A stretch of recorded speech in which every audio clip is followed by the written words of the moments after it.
शास्त्र कुहଯାଇଛି वीरभोग्या वसुंधरा अर्थात बलवान ही संसार को उपभोग करिपारे निर्बल नुहे।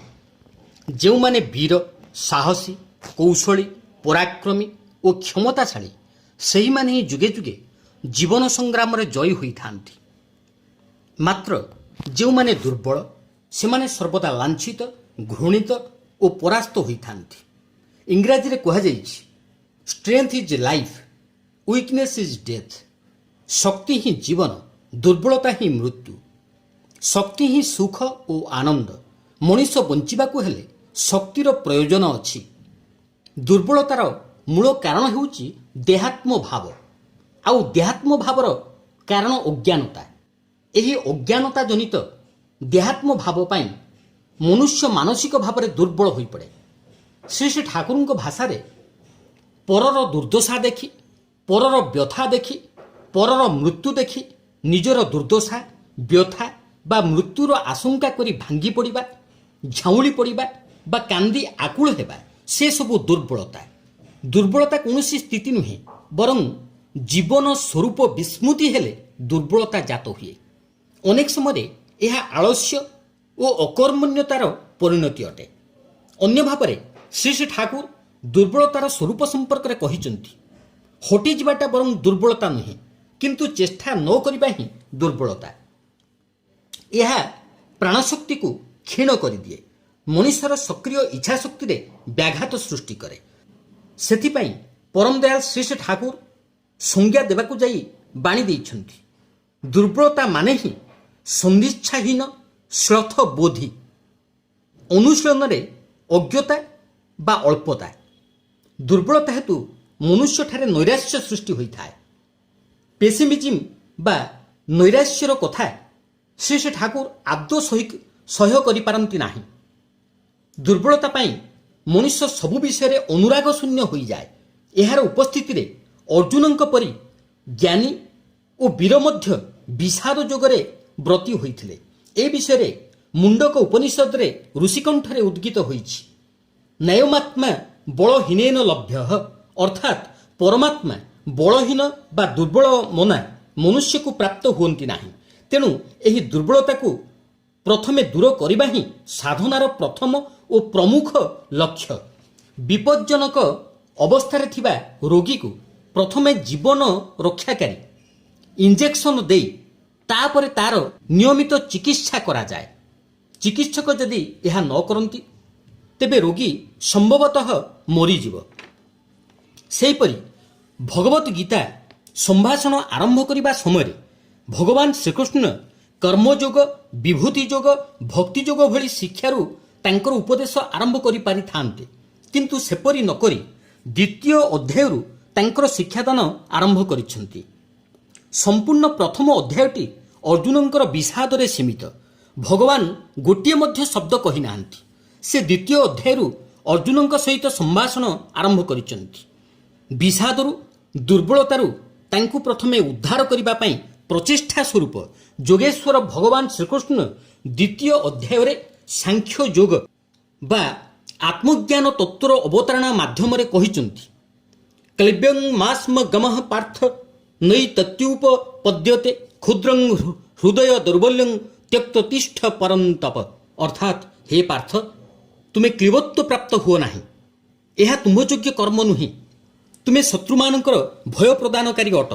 एणु तुच्छ हृदयर दुर्बलता को त्याग करी उठ। परम कारुणिक श्री श्री ठाकुर मध्य सत्यानुसरण ग्रंथर प्रथमरु दुर्बलता विरुद्ध रे युद्ध करने को आह्वान जणाई कहिचंती सर्वप्रथम आम्भमानकु दुर्बलता विरुद्ध रे युद्ध करने को हेब। साहसी हेबाकु हेब वीर हेबाकु हेब। पापर ज्वलंत प्रतिमूर्ति एही दुर्बलता। तड़ जेते शीघ्र पार एही रक्त शोषणकारी अवसाद उत्पादक भैंपायर को। भैंपायर एक जातीय बादुड़ी। एमाने निर्विवाद रे घुमंत जीवजंतु मानकर रक्त शोषण करिथांती।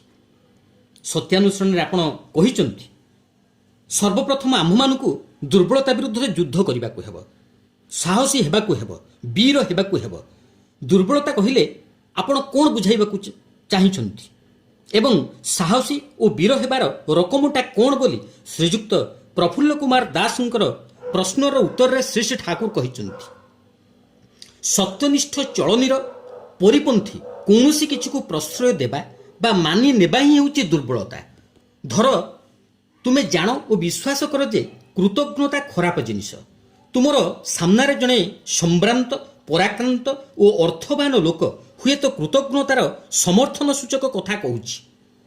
ସେ ବଳରେ ଭାରି, ତାର କଥାରେ ବିହିତ ପ୍ରତିବାଦ କରିବାକୁ ଗଲେ ହୁଏତ ତୁମକୁ ନାଜେହାଲ ହେବାକୁ ହେବ ଏବଂ ତାଠାରୁ ଯେଉଁ ସାହାଯ୍ୟ ଓ ସହଯୋଗିତା ତୁମେ ଭବିଷ୍ୟତରେ ଆଶା କର ତାହା ହରାଇବାକୁ ହେବ।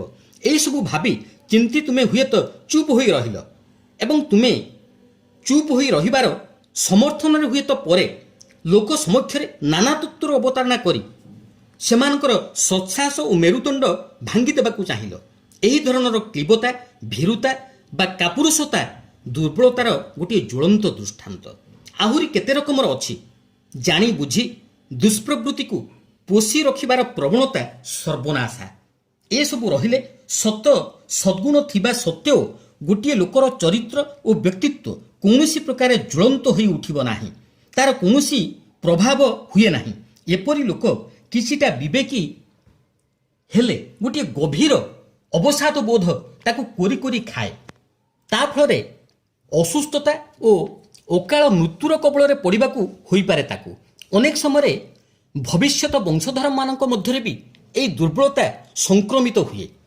ଗହନ ବ୍ୟାପାର ମଣିଷ ତ ତୋଳେଇ କରି ବୁଝେ ବି ନାହିଁ, ଭାବେ ବି ନାହିଁ।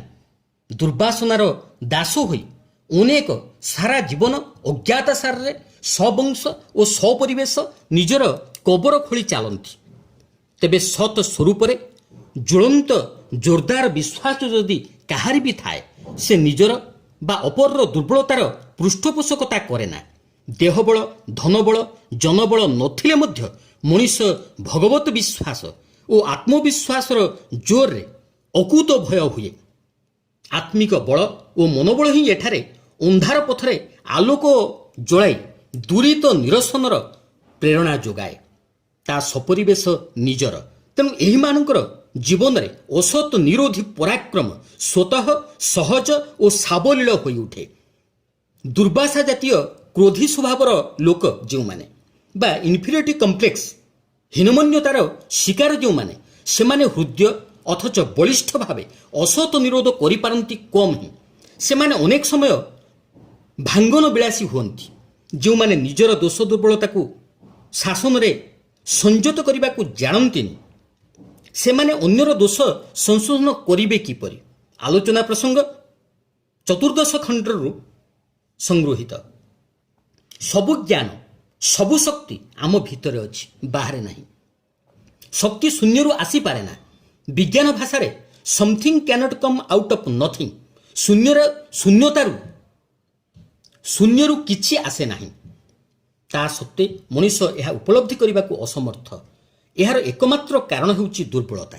ତେବେ ପ୍ରଶ୍ନ ହେଉଛି, କାହିଁକି ମଣିଷ ନିଜକୁ ଦୁର୍ବଳ ମନେ କରେ?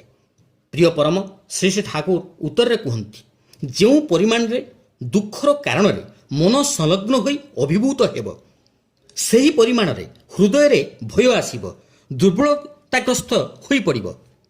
ପୁନଶ୍ଚ ପରମ ପୂଜ୍ୟପାଦ ଶ୍ରୀ ଶ୍ରୀ ବଡ଼ଦା ଇଷ୍ଟ ପ୍ରସଙ୍ଗରେ କହିଛନ୍ତି, ମନରେ ରିପୁ, ଷଡ଼ ରିପୁ, କାମ, କ୍ରୋଧ, ଲୋଭ, ମୋହ, ମଦ, ମାଶ୍ଚର୍ଯ୍ୟ ପ୍ରୋମିନେଣ୍ଟ ମୁଖ୍ୟ ହେବା ହେତୁ ଦୁର୍ବଳତା ଆସେ।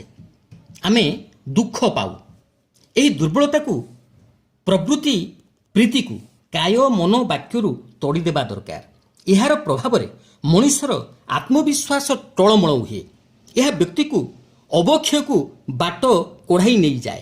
ଅବକ୍ଷୟ ମାନେ ବର୍ଦ୍ଧନାକୁ ଯାହା କ୍ଷୟ କରି ଦିଏ, ବିକୃତ କରି ପକାଏ। ଇଷ୍ଟ ପୁରୁଷୋତ୍ତମଙ୍କୁ ନିଜ ଜୀବନରେ କେନ୍ଦ୍ର ତିଳକ କରି ତାଙ୍କ ଇଚ୍ଛାକୁ ନିଜ ଜୀବନ ଚଳନାରେ ଚରିତ୍ରାୟିତ କରି ଚାଲିଲେ ଭ୍ରାନ୍ତି ମନୁଷ୍ୟକୁ ବିଭ୍ରାନ୍ତ କରିପାରେ ନା।